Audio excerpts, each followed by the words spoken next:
us into our guests.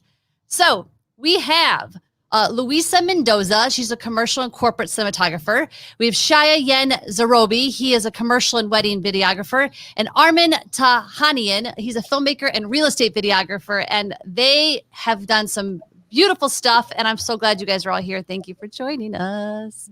Thank you. We also have Jamie Allen from the UK. Well, I got a couple UK guys. We have John. He is from the US. He's in his third year student at CSUMB, studying communication and design. And Joe, media production student from the UK. We have a lot of UK guys. Thanks for being here. And a lot of students. So we'll keep that in mind as we talk here. I would love to start just sort of talking about what each of you do, just to set up the audience. I have an echo. I hope you guys don't have an echo here. Just want to set up the audience to what you guys are doing. So Luisa, let's start with you first. So I'm going to show your sort of show your clip while you talk to us through what it is. What do you feel like corporate videography actually is?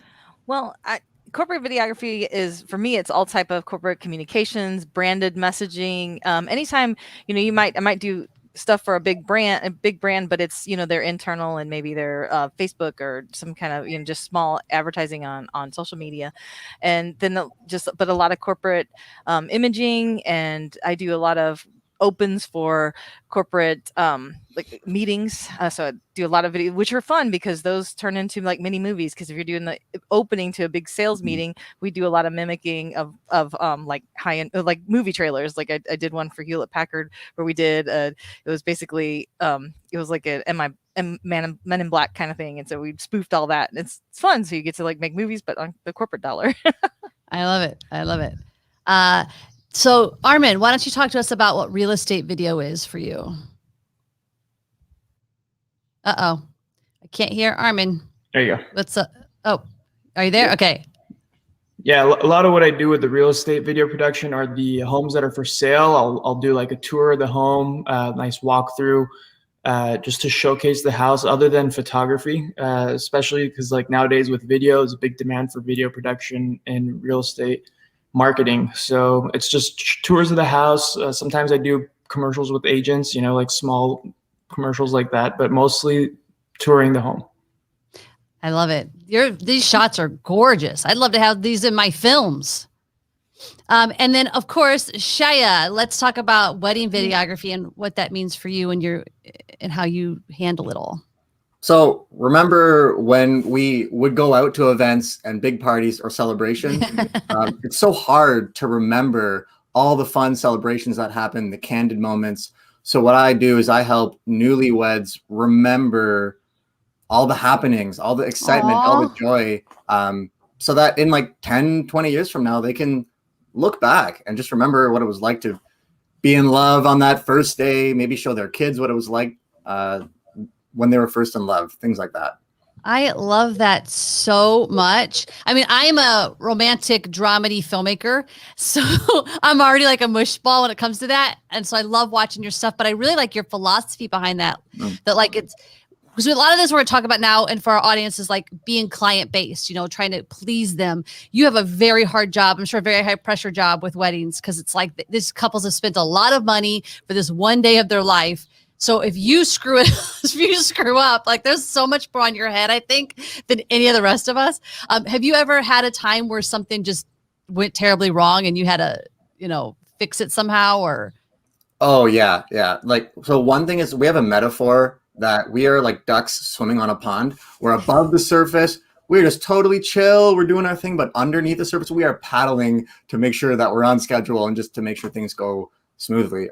One story is that I was filming in a very close space a registry signing. So after they were married, they had to sign and make things official.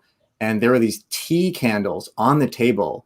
And just as the witness moved the piece of paper over to sign it, it lit on fire. And I didn't notice if anyone else was looking. So I was looking to the photographer and I just kind of panicked and I just smashed it out with my hand.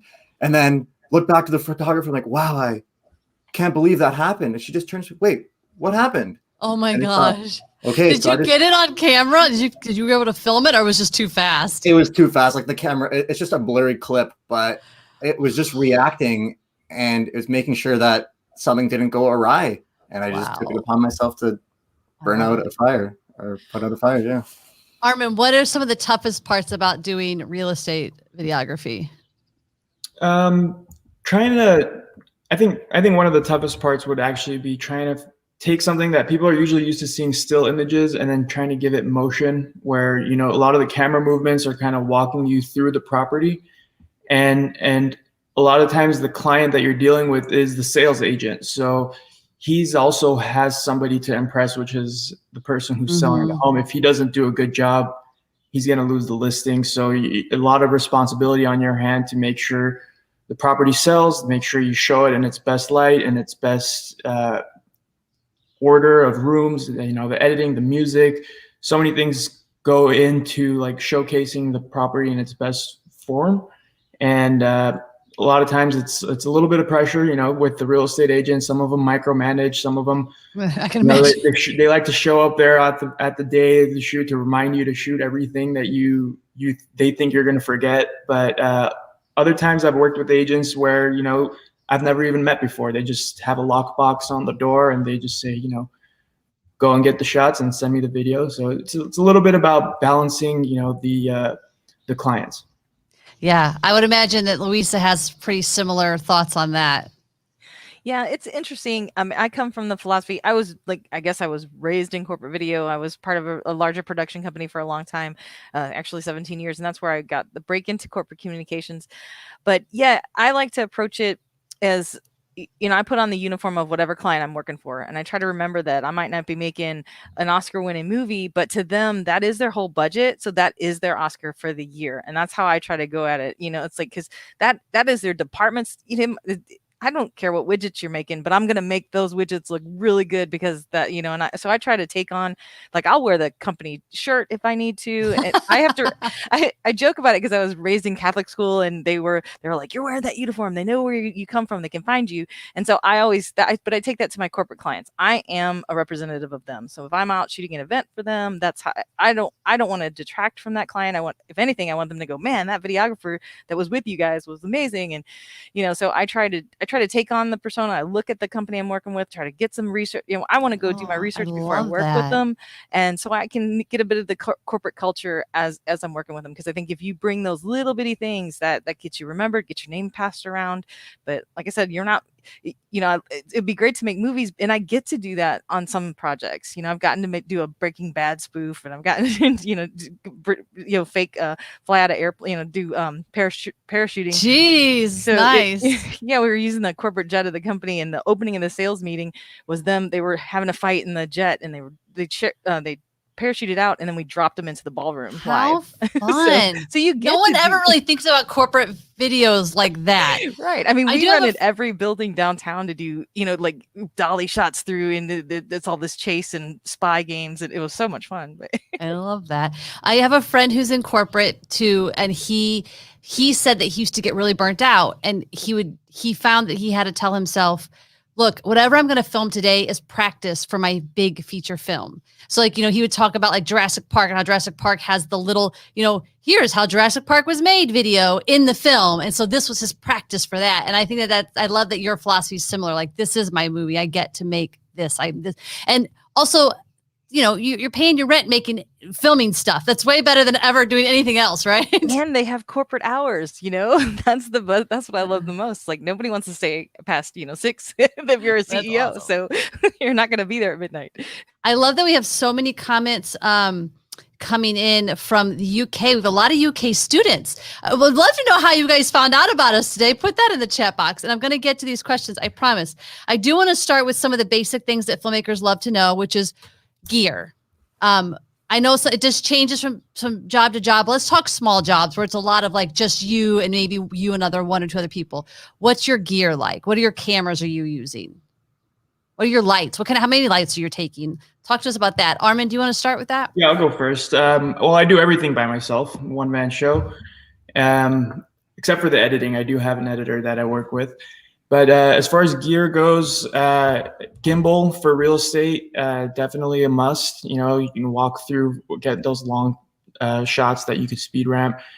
Slider, tripod, drone, very important. if you're allowed to fly in that area, if it's not a restricted area, it's definitely important to get the drone shot. That's actually how I got started in filmmaking. I bought a drone, and that was my introduction to filmmaking. This is fun. Yeah, and then started doing real estate right away, and then been doing that for the whole time. What is your cam? Do you use small like DSLR cameras? Do you use bigger cameras? Yeah, I use a DSLR, SLR, just to have it on a gimbal because a smaller camera helps out that way. Try and shoot it in high frame rate, so that I can slow it down in post. And other than that, I don't use any lights. Rarely use lights. Sometimes when I do photography, I don't even like to use flash. I like to show the house in its natural lighting, just so that when the buyer comes in, they're going to see it the way they saw it in the video, rather than trying to change the lighting of the house. I love that. And as far as the gimbal, which gimbal do you use? Right now I have the Ronin RS2, the newest one. Anytime a new one comes out, I buy it right away. So. And which camera is it you're using most now? Mostly for real estate, I do Sony for the low light. And nice. It's just a G Master lens. I'm usually at like f4, f5, but sometimes in darker rooms you need that 2.8. So that's my setup. Awesome. Shyah, what about you? So I do shoot weddings, but I also shoot corporate. So first, for weddings, being light and mobile is key. So currently shooting with the A7 III, monopod, tripod. I don't often work with the gimbal. When I do, it's a Ronin S. My teammates, when I bring them on, they shoot with the GH5. A lot of handheld strategically, because you don't want just like a shaky video the whole time. Right. Now, when I do shoot corporate videos, I bring on a teammate that shoots with Blackmagic. I just find that they produce results that work with corporate videos, whereas Sony works with weddings. So for that, I also use the Felix P360 light setup. So just a 2-point system. It's all about being mobile on weddings because you are like hustling for 10 to 12 hours and you need to take care of your own body spiritually too. So packing light and condensing so that you can do the job throughout the day. Do you ever swap lenses, or you just stay on one lens the entire shoot for the weddings? I will swap. Right now I shoot with the 24-70 G Master. I'm going to be looking at moving to prime, but I shoot with a zoom lens because you're in situations that could change on a dime. So I like the versatility. But then my teammates, I rely on them for like the more creative shots where I'm getting safe imagery. So they have prime lenses when they can just float around and get all that beautiful imagery. And make it look pretty without much work. Yeah. Sure. So if they're watching, thank you so much. Luisa, now we know you've done big shoots, but on a typical corporate shoot, are they more smaller crews? Yeah. Is it ever just you and a sound guy? It's always, I mean, thanks to the pandemic, it's always just me now. I used to get sound guys, but I've always had enough audio to be dangerous. And I've always I do always have a market for my one-woman band stuff. So yeah, I've got a Panasonic EVA-1. I use the Canon zoom lenses, 24-105, 70-200. Then I've got a Rokinon prime set of 35, 50, and 85 for all my interviews. I have Rokinons. Those are I tell everybody, new like filmmakers, I'm like, you're so affordable and they look so nice. If you can't afford it, stuff, they're not. Yeah, I mean, they don't need the CP2s. Would I love a set of CP2s? Yeah, but I'm going to chase my clients, so we're going to have the Rokinon primes, which make an interview look great. I mean, you do a long hallway. You just set somebody in the hallway, and you go down, and you just I carry a lot of little lights with me. Because if it's on sale at B&H for under $100 or at $100, I'm like, I have a whole kit of just these little lights that I can put in the backgrounds and hang up. But I use my Astras 6x6X Astras with chimeras on them. Those are my two go-to lights. And then I've got some little Cineo match boxes for my backlights and accents. So that's great. And then I think that it's a slider and a DJ. I don't run with a gimbal. Yeah, I don't run with the gimbal, but I do have the Osmo, the DJI Osmo, which I like. So I use those on trade show floors or registrations for corporate events, because you can weave through people and it's kind of fun and ramp it up. I think that for all the filmmakers who are watching, especially the students who are asking, even about getting started, most of us when we started doing corporate client stuff, we had one camera, one lens, and maybe a light, maybe like, so you really can get smaller clients and get started and get the footage you need. You might not get paid as much as you will as you level up. So like, yeah, Luisa's grown her giant kit over time, but I started with just a C100 and some, you know, Mr. Right Now lights and some Mr. Right lights. That's what I always call them. I love it. So we've talked about how the crew and how you have it. Now, Armen, you said you work with an editor. What about post for Shyah and Luisa? Do you guys do your own post? Shyah? Sorry. Luisa. No, Luisa, go ahead. I'm a dump and run type person. I don't like to get attached to anything. So generally my clients, I'm handing the footage off to their editing department. They've hired me as to supplement their internal crew for whatever reason, and I have a couple editing partners that if I need to turn it around, I can, but mostly I'm shipping drives, you know, that they find me on Cruise Control or Production Hub, and I'm shipping drives to New York or wherever. Now I just finally installed fiber so I can upload to anybody.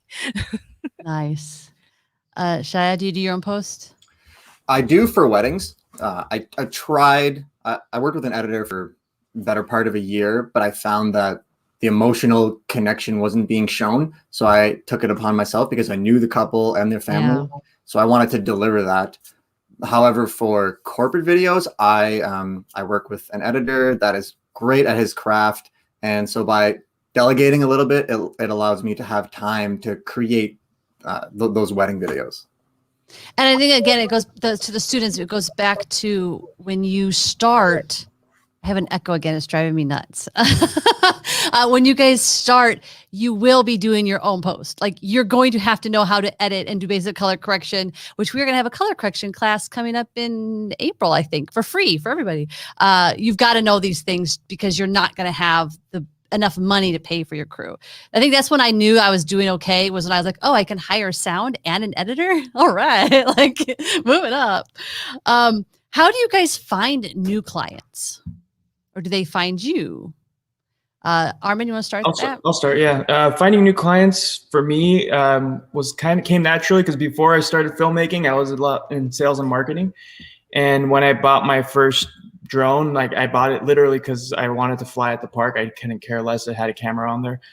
And I realized right away that I can turn this into a business. So I just started going to open houses. Now we don't do open houses anymore because of the pandemic. But like, when I first started, every Saturday and Sunday and Tuesday, any open house sign that I saw, I'd pull over, talk to the agent. Wow, that's awesome. Tell them right away what I'm doing there. Like, I don't want to look like a looky-loo, and then I don't want to waste their time.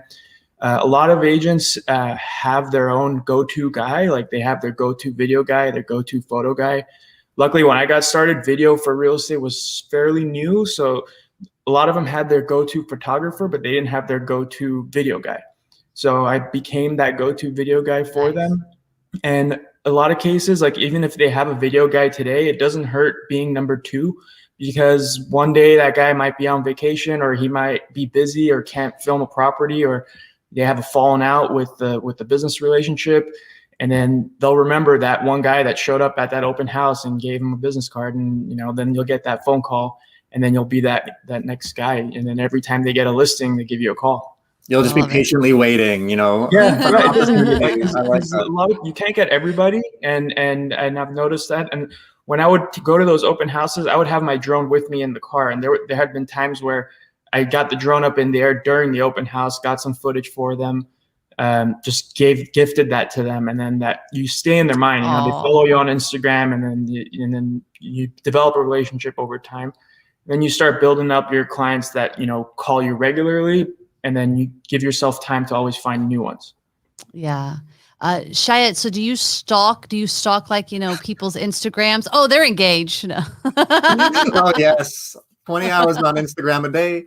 I rely heavily on word of mouth through building relationships. So for the wedding industry, the first few vendors to be hired by a couple is the wedding planner and then the photographer. Of course, the venue as well. So if you are shooting a wedding, talk to the planner, talk to the photographer, create a relationship that's genuine. Like, don't suck up, but ask what you can do. And you know, offer a 15-second reel for them because they put in a lot of work on decor. Take some BTS of the photographer, help them out because they're hustling too. One thing that I've found really works is getting a vendor some water, because on a 10-hour day, these people, totally, Jen, because we're working. We're not gonna eat, we're not gonna drink, but if you get them that water or that glass of Coke, then they're gonna remember that. And it has worked for me. And then what happens is down the road when they get a couple, they think, oh, that videographer who helped me out, I liked working with them, I'll spend another 12-hour day with them. So I create relationships to get work. And then they come to me, which increases the chance of them booking. I love it. Yeah. Luisa, how are you getting your corporate clients? So I'm on, like I mentioned earlier, I'm on Production Hub, that's a corporate, I try to find the websites and the workplaces that are corporate facing. So I'm on LinkedIn, and I use LinkedIn like once a month or once a week to update, like say I never, I just go out there and I put general things, like I'll put a BTS picture and then I'll be like, hey, I'm now booking April, May, whatever. And so I hope to throw out an interesting enough picture to get that. But so I stay active on all my social media platforms like that. I don't use them for personal things except Facebook, but Instagram and Twitter and everything is all just my business. But then, so Production Hub is corporate facing. Cruise Control is another one. You have to pay and you have to provide all your insurance. And you have to be vetted. But once you're on that, then that's where corporations go to call people if they can't send their own people out. So you got to look out. I always look at those type of places, because once I can grab a client off of Production Hub or Cruise Control, my goal then is to not let them go back to using that. I want to be their Dallas person. So that's if they're coming anywhere, Dallas, Austin, Houston, that's where I'm gonna. Yeah, I want my name to sit there. And then I built relationships with producers that came and went through that production company that I grew up at. I was lucky that it was one of the bigger ones in town.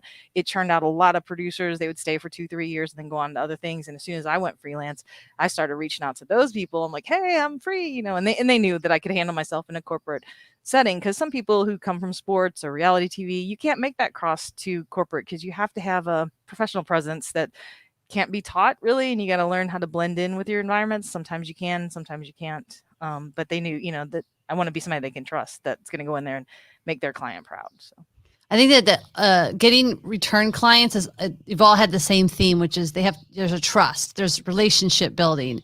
It's like, be kind, think of others, do a good job. Jacob has a question for us. He basically wants to know, do you feel like it's harder to get in the industry as an independent filmmaker, as you guys are doing, or would it be better to go through a larger production company and say, be running out for them to shoot stuff that they need? Did any of you guys ever work for other production companies?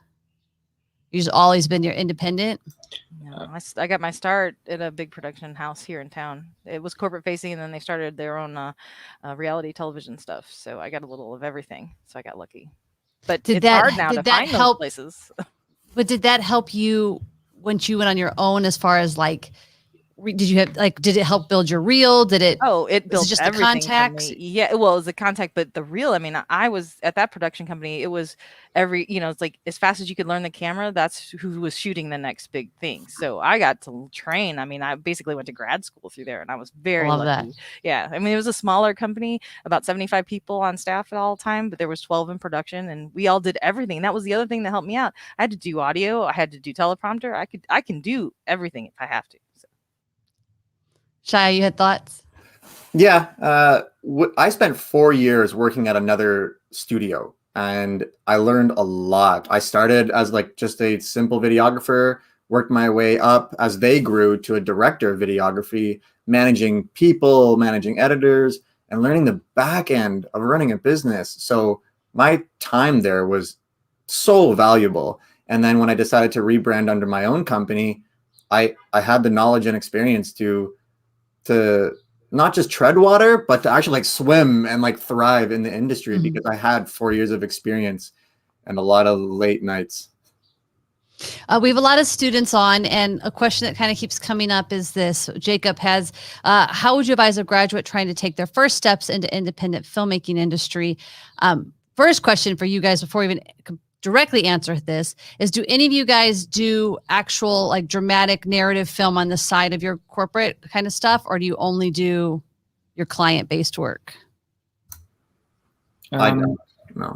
I do a show that I'm working on. It's not a dramatic, it's nothing scripted. It's unscripted, most of my stuff. But other than client-based work, I don't really do any kind of filmmaking. I am going to start a documentary that I'm going to be working on, which I guess would be the closest thing to like a film. Yeah. But I only do corporate or real estate and commercials and stuff like that.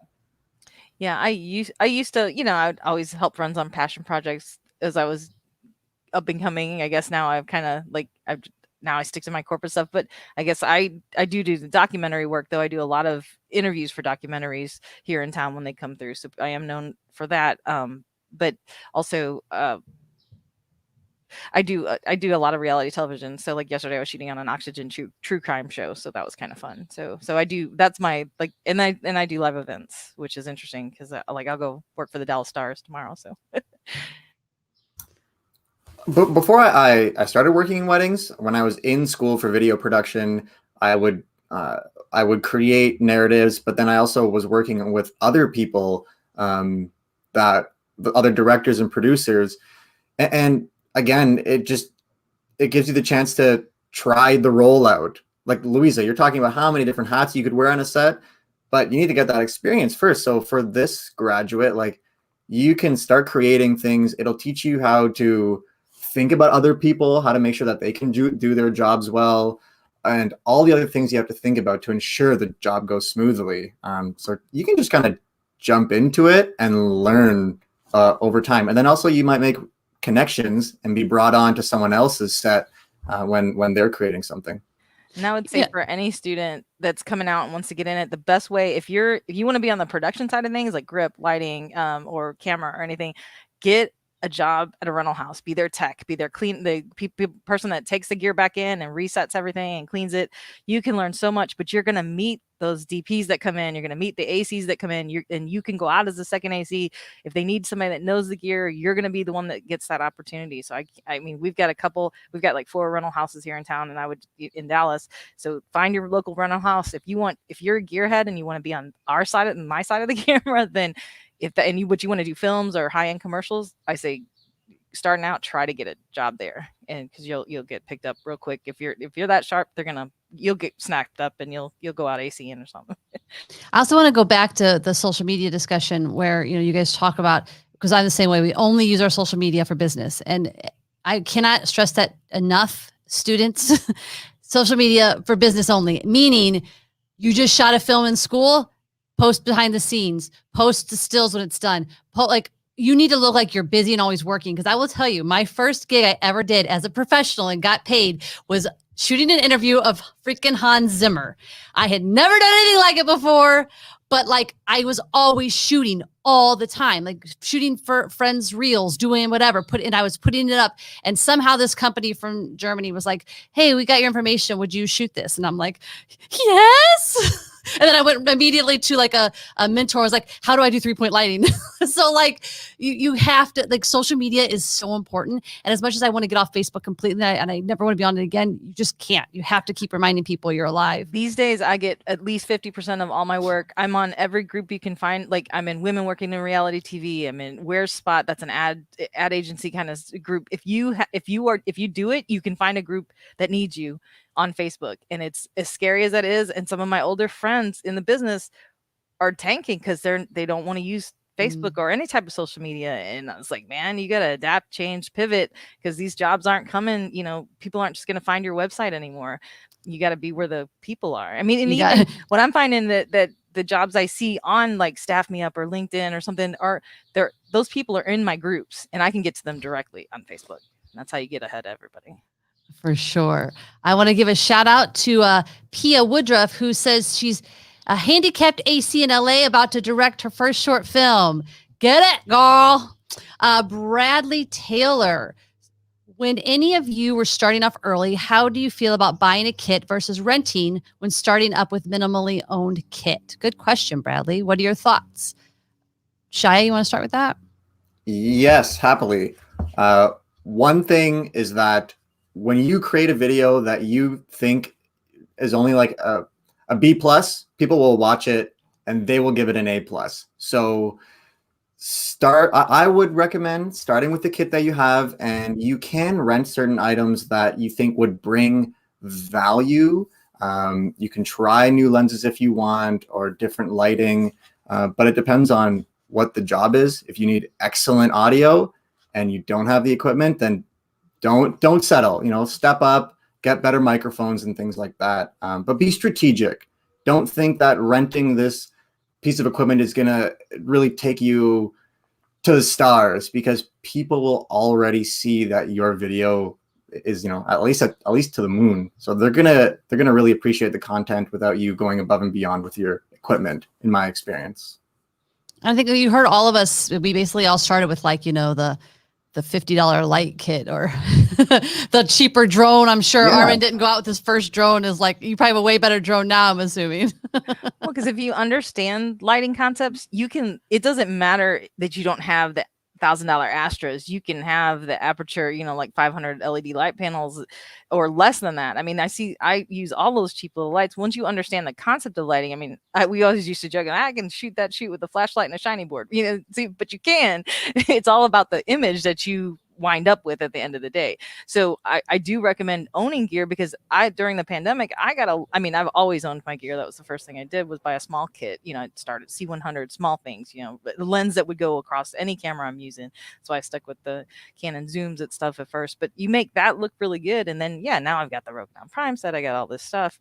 But because you can be called, like, people can call me this evening and I'll be out shooting tomorrow, because I own my own gear. I don't have to deal with the rental house or trying to find anything. So I like to own a basic kit where I can go out and at least be dangerous in an interview situation. I think also it's harder when you're first starting out, but even when you're first starting out, if you have like a couple lights and a camera and a lens, right? And the client wants something specific that to say needs a slider, you can just add that into the budget. Like, yes, we can totally get that, but we need X, Y, Z dollars.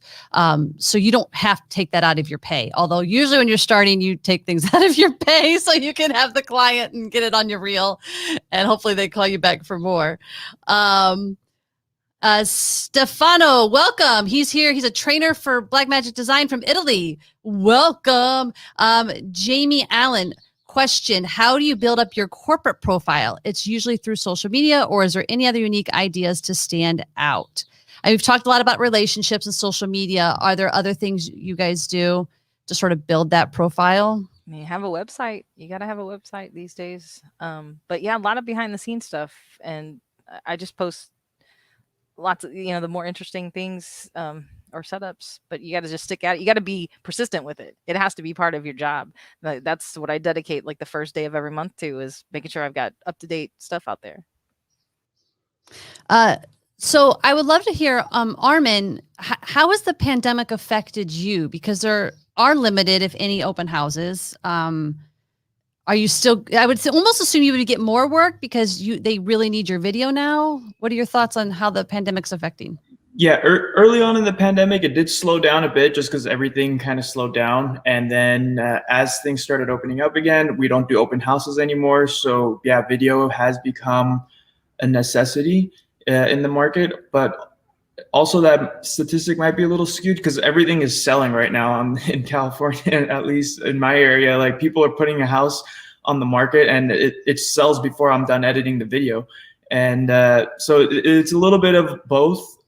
So some realtors were like, well, I don't need a video for this house because I'm very positive it's going to sell. They try and save that on their budget because usually I get paid by the real estate agent and he's paying me from his commissions. So if he feels he can sell the house without a video, he might not necessarily do a video and just might stick with photos. But and then at the other hand, like I'll have agents that are like, well, I'm for sure going to sell this house, so I want to spend money and get some marketing content. Because a lot of what I do is like I archive all the footage that I shoot for agents, and then like later on in the future, I'll do like a reel for them where like show like multiple listings that they've made. And that's something that they can post for a longer period of time. Because with my videos that I make for agents, once the house sells, it's a useless video really. So I try and archive a lot of that. So the pandemic kind of slowed things down in the beginning, but it's been picking back up lately. Shyah, how are you making a living with the pandemic really affecting weddings, I would assume? With proper financial planning, I will say. Well, I mean, no, we joke, but it's true. Like as a that's one thing, students, you have to know this as a freelancer. Do not spend your money when you get it. I always say if I had 3 months build up in savings, then I could allow myself to buy something. But Shyah, yes, for sure. Financial planning. Yeah. So in here in British Columbia, in Canada, we were restricted to having 50 people last year at a wedding, which is a good amount, but the average guest list is about 100 or so people. And we were still shooting a little bit of weddings, but then it went down to 10. And then so many couples were postponing to this year. Yeah. They're postponing again, which is pretty rough. But because there are certain policies and contracts, then it allows us to have a little bit of income. So work is only available with a little sprinkling. It has slowed down a lot, but I pivoted and started offering live streaming. So early on, I had to see I had to kind of project and see what there would be, what there'd be a need for. So I invested. I had the capital to invest in live streaming equipment and troubleshooted the first two, but have since then managed to provide a good service. Yeah. Well, I don't know if you're using StreamYard, but that's what we use, and it makes all the other stuff just seems so overly complicated and unnecessary. It's amazing what StreamYard does. I love them. Hello, Dave Shatnoff from Canoga Park, producer in LA. Vicky, what challenges have you faced in your career and how have you overcome them? I mean, that's a pretty big question. But what's the first thing that comes to mind? That's something that just like maybe almost knocked you off even ever. Like we've all had those moments where it's like, what am I doing? I quit. Does anything come to mind for you guys? Competition.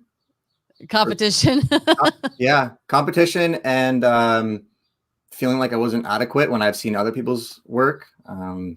So that doesn't go away. Your work is beautiful and it doesn't matter. You will forever till you die think my work is shit. That's just how we are as filmmakers. Oh, it can be rough. Yeah. I think when I parted with my company, I mean, I was there for 17 years and I just, you could feel the roughness getting there. It was like, I think they wanted me to go and I needed to branch out, but I was afraid to go because you get used to the paycheck and insurance and all that stuff. And so, yeah, it's like, I mean, over a course of 3 days, I bought a little basic kit and started my website and got business cards and started making contacts. So, it was just like, oh my God, I don't have the safety net anymore. But I parted ways with that company very well. And they were my biggest client in the first year. So now that helps. Yeah, it does help. But still that was it. I had to prove it to myself. Could I do this on my own?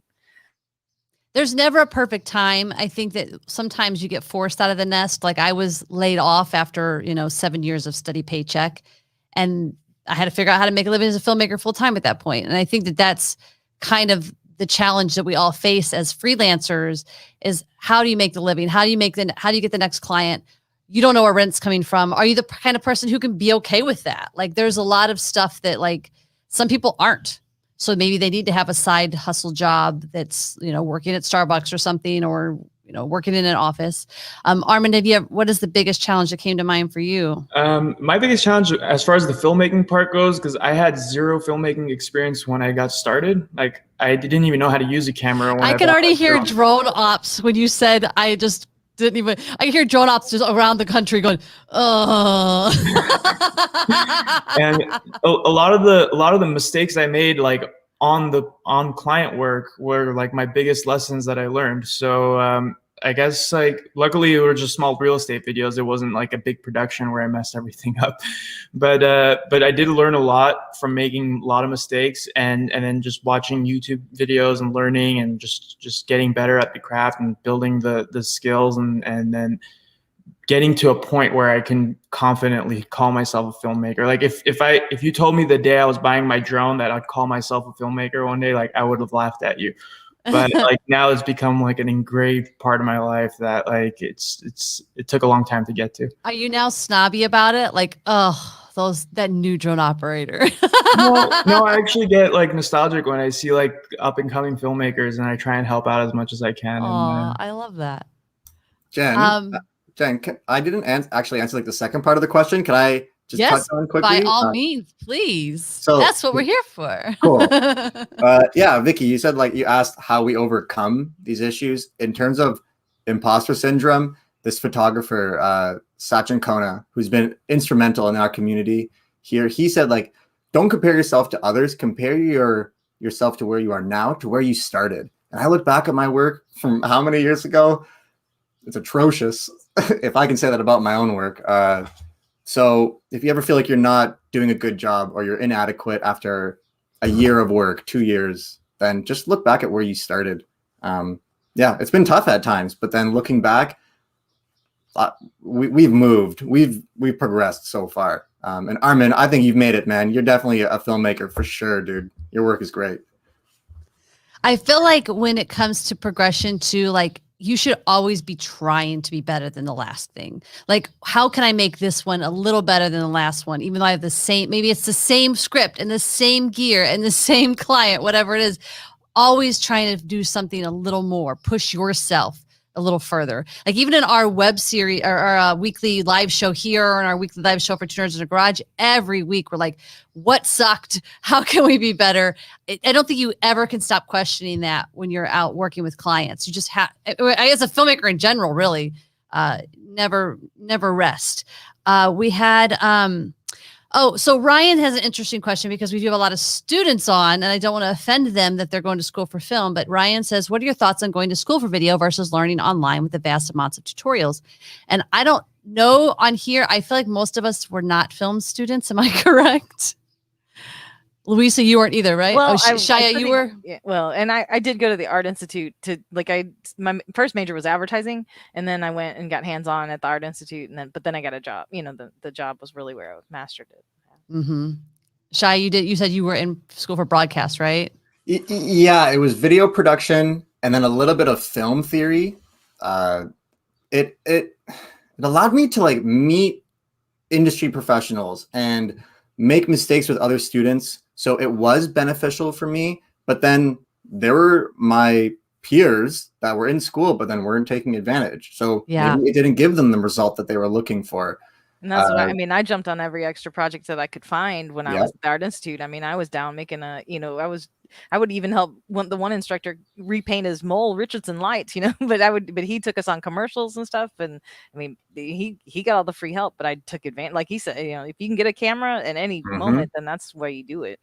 I think for sure experience is the best teacher, because you can watch the tutorial about that new camera that you want to get, but if you're not actually fiddling around with it and being able to make adjustments when you're on the job, then the tutorial isn't helping. Whereas you could have gone to school and got your hands on the new red, or things like that. So, but I will say that like there is a lesson out there for everything. So if you can do the thing where you learn it and you go out and do it, because there is no film school that is going to teach you what you learn being out in the real world filming. It's not going to happen. But I do like that Shyah's point about like, if you are in film school, you've got to take advantage of two important things. One, intern, because you cannot intern once you leave school, and you can really get a jump start in your career if you intern. And two, the gear. I remember I used to, I didn't go to film school, but my sister worked at this music school that had a film program. I was able to take it for 6 months for free. And I literally did it so I could use the gear. And I would check out the red every single weekend. And at one point my teacher was like, why do you keep checking out the camera? And I was like, why is nobody else checking out the camera? Like, it was so weird to me that people weren't out shooting every weekend. That's the truth. I mean, in the phones now these days, I'm sorry, if you light it right, your phone can look good. If you're a student and you're not already making professional videos to get on your website, you're already behind the curve, because you can't. And that's where I started building my clients too, because I would borrow the red and I would go film with like some friends' actor reel, and they'd pay me $100. But now I had this actor reel scene, and then more actors started to come. I actually built a whole actor reel business. I quit doing it. The pandemic kind of luckily was like, Jen, you don't want to do this anymore. Stop. So I don't do it anymore. But I was doing that legit as a side hustle. Stefano asks, he wants to know what program we're using to do the split screen in this live. It is StreamYard. That's what I'm saying. Like, if you want to do lives at all, I wish StreamYard would pay me for as much as I promote them, because I'm always like, you guys, are you on StreamYard? Affiliate link. Yeah. It literally changed our lives, all of our lives. It changed our lives as in live shows, and our lives as in how we live easier. Joseph, he wants to know, in terms of a fee for your work, how do you approach each shoot? That is a good one when you're freelance. Anybody want to tackle that first? Yeah, I can go for that. With real estate, I do it. I started off charging a lot less than I'm charging now. Also depends on the house, the square footage, how much work that's going to go into, like filming each room. Some properties I visit multiple times at different times of day based on whether the sun is in the backyard or the front yard. But I do have like a set price and like a minimum, you can call it. And I did raise that, and I try and raise it every year.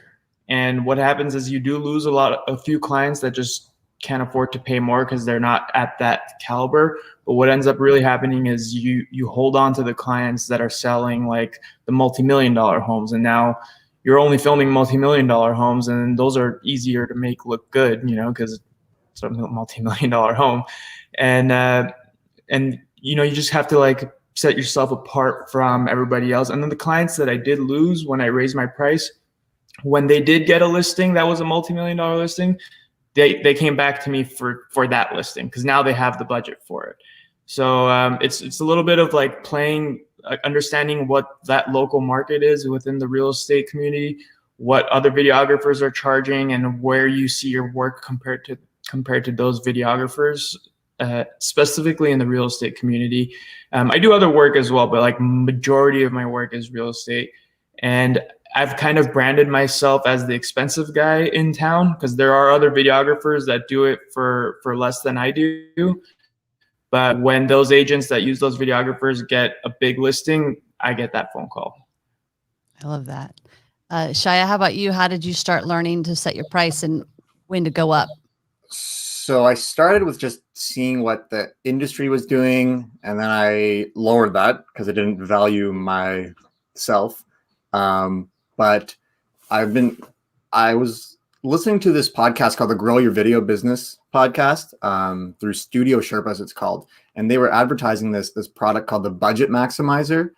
And I'm not sponsored or anything, but the Budget Maximizer gave me a tool where I could, in a spreadsheet, put down how many hours I'm going to need, how many hours of editing, and built in was just a little bit of like profit for yourself. Because if you're only allowing for 8 hours of business, then of a shoot, you're not really accounting for planning, going to the job and things like that. So this Budget Maximizer tool allowed me to actually build a budget that allows me to provide a great product, but pay myself so that I can continue doing this. And I love that. I've never even heard of that. That's great. Budget Maximizer is great. Yeah. Yeah. Luisa, do you have an actual way of? Yeah. So when I hit the freelance market, I went to production. I was stalking production companies on the East and West Coast. I'm in Dallas. So I kind of lowered the prices, but I would go to a production company and see what if they give you rates for a one-man band or a two-person crew, and I'd see what they were doing. So I knew, but I really take into consideration how much my gear would rent for. Like, I know my market value. If I had to go rent my camera and all my lights, I set a gear rate and then my camera rate, and that's how I combine it to do my day rate. So the gear I'm bringing to the show, and that's, obviously it's not item for item, I give a deal on it. So, but that's how I feel. It's like I'm, again, a little more expensive than some of the guys around town, but I have a little bit better gear than some of the guys around town. And again, I don't want to work for I'm not stalking, Craigslist to do the $200 10-hour jobs anymore. I always used to do a thing where it's like, when I was first starting out. So if I was $200 a day, for instance, it's $200, you get me and my camera. You want a light? Oh, that's $300. If you want me to do sound, oh, that's $400. Oh, you want me to bring a sound guy? Now I'm budgeting for the sound guy. I also think that when you're first starting, one way to look at it is like how it kind of goes back to the Budget Maximizer. This is how I would do it. I would say how much. So this is going to take a week of my time between prep, editing, and shooting. How much is a week of my time? So then I would say your budget for the month, you need $2,500 for your month to make all your bills. I would divide that by 4 and say, well, this is what my 1 week needs to be worth. It's just an easy way when you're first starting out to go, how much is my day worth? So you can even say like my budget's $2,500. So divide that by 30 days. This is how much I have to make per day, whatever it is. It's just a really easy way to start. Then you'll start finding that like the more exhausted you get and the less tolerant you have of certain things, the more you start charging. And then you get either better gigs or you're okay with the crap because you're charging more. So I think it's just a learning process. And and you'll just know. You just kind of start knowing when you need to go up. But never that was undervalue helpful. your gear. That's if you own gear, don't undervalue your gear to make sure you're getting that money. Yep. I wanted to see if we have any other last minute questions because we're almost out of time. I was gonna also, I guess, on the budget too, is you always got to remember crew. Like when you are not talking about filmmaking, you're talking about strictly client videos where it's usually like you and one other person or you and a few shooters and a sound guy. Your budget needs to include them plus you. So a lot of times when I would start out, I would go, okay, I made enough to pay these guys. I'm like, oh man, I didn't leave enough in the budget for me to get a decent paycheck. And you have to also be okay paying yourself. You are worth it. You are worth it. You are going out there and doing this. You need to pay yourself, period. And you need to pay yourself for the day you're shooting. Exactly. And you need to pay yourself for the day you're editing. And like all of that stuff. I don't see any more questions rolling in. So I guess, although Pia has a funny one. If we could help her out with one last thought. She said she's shooting her first short film outdoors, the absolute middle of nowhere, because she's smart like that. And she's concerned because she won't have a generator or a ton of toys. Any pro tips or experience or voodoo rituals or human sacrifice? Any ideas? I mean, you guys shoot a lot without lights, or without any kind of generators. So what are your the sun tracker app is your friend. You know where the sun's going to be at all times. You have a shining board, even if it's your car sunshade. I've actually lit a night scene with the car headlights and my windshield shiny reflector thing. So that's kind of funny. So you can do it if you want to. Yeah.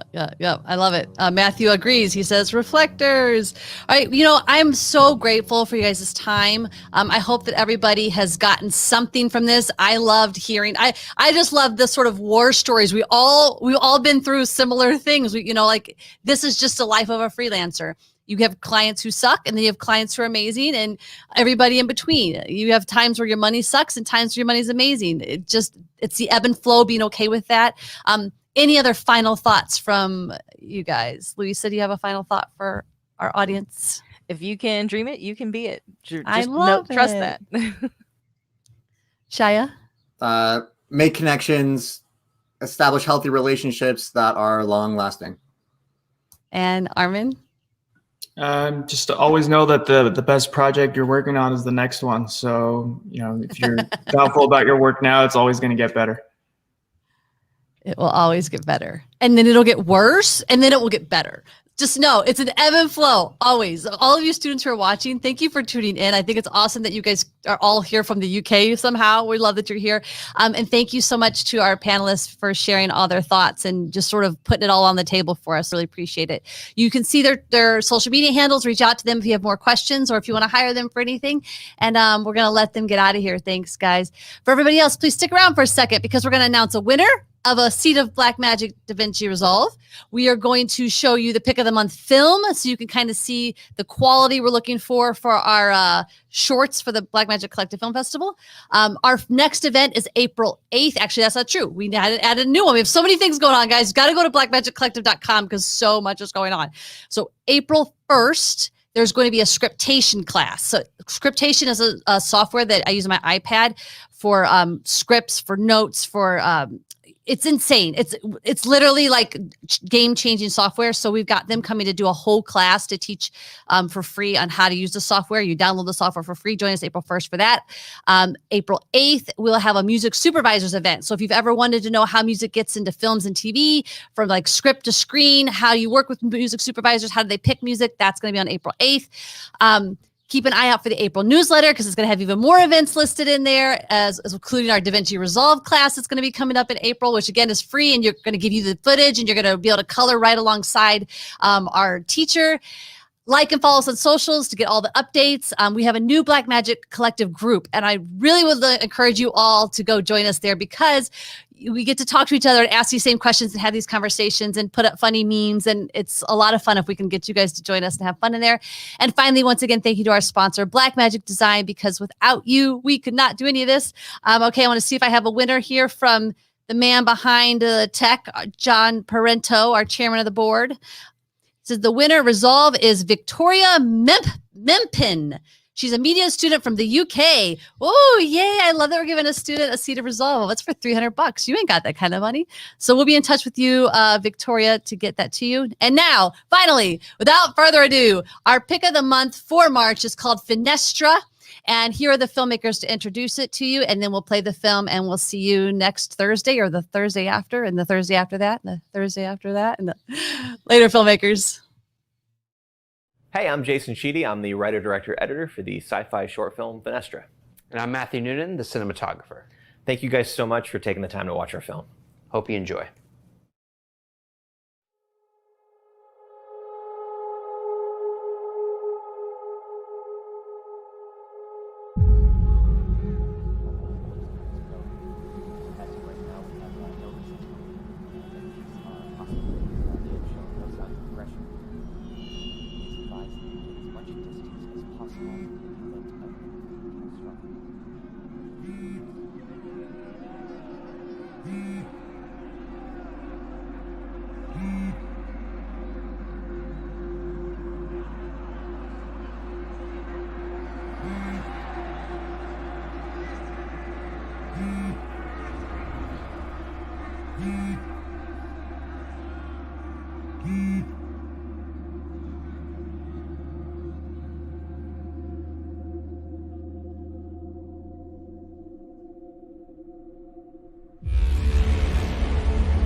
Can you call me back, please?